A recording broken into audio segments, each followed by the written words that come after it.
आज पापा को गए 6 महीने से ज़्यादा हो गए।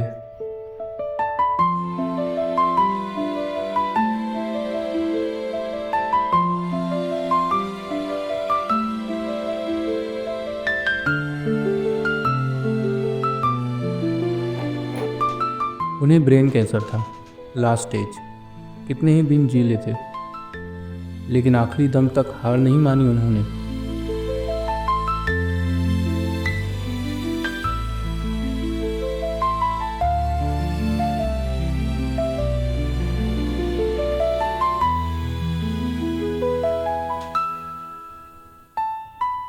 कहते थे, अरे तू चिंता मत कर बेटा, 2 दिन में ठीक होकर दिखाऊंगा। कहते हैं किसी के जाने से ज़िंदगी नहीं रुकती, हमारी भी नहीं रुकी। मैं 24 साल का हूँ। ये वही एज है जिसमें इंसान दुनिया बदलने निकलता है। मुझे कोई शौक़ नहीं है दुनिया बदलने का, बस पापा से किए उससे एक वादे के पीछे भाग रहा हूँ।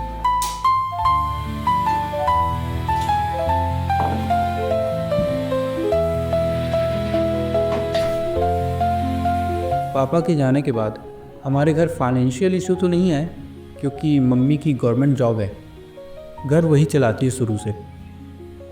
लाखों रुपए की तनख्वाह नहीं है मम्मी की, लेकिन हाँ एक डिसेंट अमाउंट है जिससे हम एक अच्छी ज़िंदगी जी सकते हैं। हर सुबह मम्मी को बस स्टैंड छोड़ने मैं ही जाता हूँ, पहले ये काम पापा का था।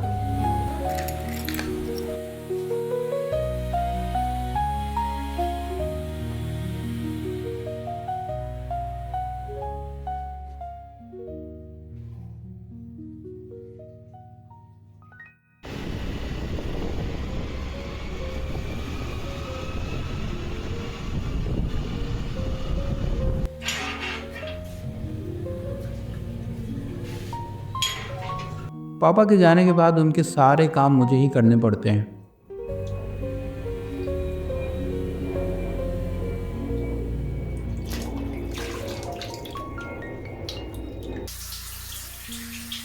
पापा एक टेलर थे, महीने के 6-7 हज़ार रुपये ही कमा पाते थे। उन्हीं पैसों से वो घर का सारा खर्चा करते थे। मम्मी के पैसे सिर्फ इमरजेंसी में और हम बच्चों की पढ़ाई में ही खर्च होते थे। घर के खर्चे के बाद पापा के पास सिर्फ 500 या 1000 रुपये ही बचते थे, लेकिन अपने खर्चे के लिए उन्होंने कभी भी मम्मी से पैसे नहीं मांगे। मैं एक फ्रीलांस वीडियो एडिटर हूँ, महीने के ठीक ठाक कमा ही लेता हूँ। अब तक तो घर के छोटे मोटे खर्चे भी मैंने शुरू कर दिए हैं। वीडियो एडिटिंग काम अच्छा है, लेकिन कभी कभी फ्रस्ट्रेशन हो जाता है। हेलो। हाँ हाँ भाई, हाँ बढ़िया बढ़िया। हाँ ठीक है ना, हो जाएगा। कब तक चाहिए? शाम तक? ठीक है, मैं ट्राई करके देखता हूँ।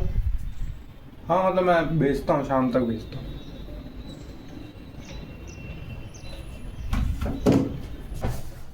शाम तक चाहिए?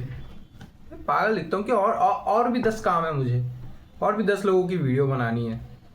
शाम तक इतने बड़े इन्फ्लुएंसर है, 1-1 मिलियन के फॉलोअर्स वाले हैं, इनको अक्ल नहीं है कब अर्जेंट है कब नहीं है। पूरा मूड ख़राब कर दिया। इतनी फ्रस्ट्रेशन के बाद भी काम तो करना ही पड़ेगा, तो फिर क्या, लग जाता हूँ काम पे, ये सोच के कि आखिरी समय में पापा से जो वादे किए थे उसमें कोई कमी ना रह जाए।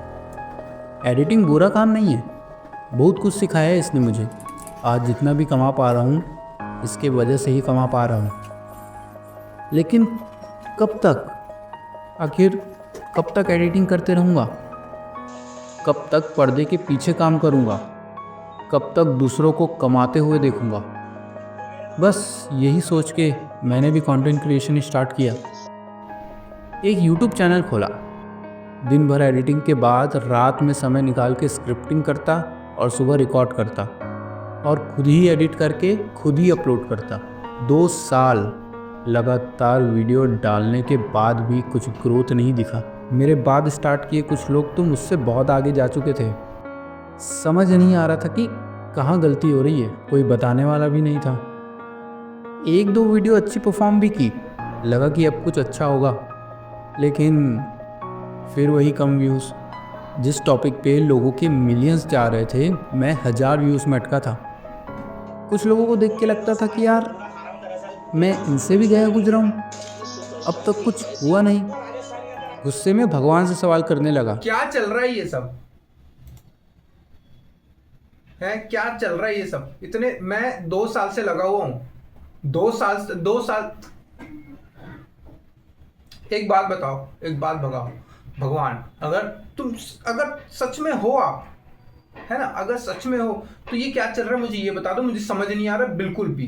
ठीक है, मैं इधर 2 साल से रगड़ रहा हूँ, ये आके नाली में डूब के, हैं, ये कोई लड़की आके गाली गलौज करके, ये साले हैं 40-40 करोड़ के नेटवर्थ कमा रहे हैं, ये 1-1 2-2 लाख एक रील के। मैं ये भी डिजर्व नहीं कर रहा हूं क्या? जितने पैसे ये कमा रहे, मैं उतना मैं नहीं जमा पा रहा हूं। मैं क्यों नहीं कमा पा रहा हूं? समझ नहीं आ रहा। लोग ना तुम पे विश्वास नहीं कर रहे। अगर करते थक गया था मैं, बंद कर दिया। सोचा फिर से एक नई शुरुआत करूँगा, पर कब तक, कितने बार नई शुरुआत करूँगा? आखिर कब तक ये सिलसिला चलता रहेगा? कभी कभी सोचता हूँ छोड़ देता हूँ ये सब और जीने लगता हूँ एक मिडिल क्लास लाइफ। भूल जाता हूँ सारे सपने। एक नॉर्मल लाइफ जीना भी बुरा नहीं है। पर पापा का क्या? पापा से किए उस वादे का क्या? क्या मुंह दिखाऊंगा पापा को ऊपर जाने के बाद? ये कह दूं कि नहीं हो पाया पापा, आपके बेटे के अंदर वो बात ही नहीं है, हार मान ली आपके बेटे ने। अपने आखिरी समय में पापा ने मुझसे कहा था कि तू बड़ा आदमी तो बनेगा ना, मेरा नहीं, अपनी माँ का नाम तो ऊंचा करेगा ना। और मैंने हाँ कहा था। मैं हार तो नहीं मानूंगा। एक समय तो आएगा जब मेरा भी नाम होगा। मेरे पापा हमेशा कहते थे, मारना है तो शेर मारो, चींटी मार के कुछ नहीं होगा। ये वीडियो मेरे पापा के लिए है। करना तो बहुत कुछ चाहता था पापा के लिए, पर शायद किस्मत को कुछ और ही मंजूर था। ठीक है, देख लेंगे। किस्मत कभी ना कभी तो हार मानेगी, क्योंकि मैं तो कभी हार नहीं मानने वाला।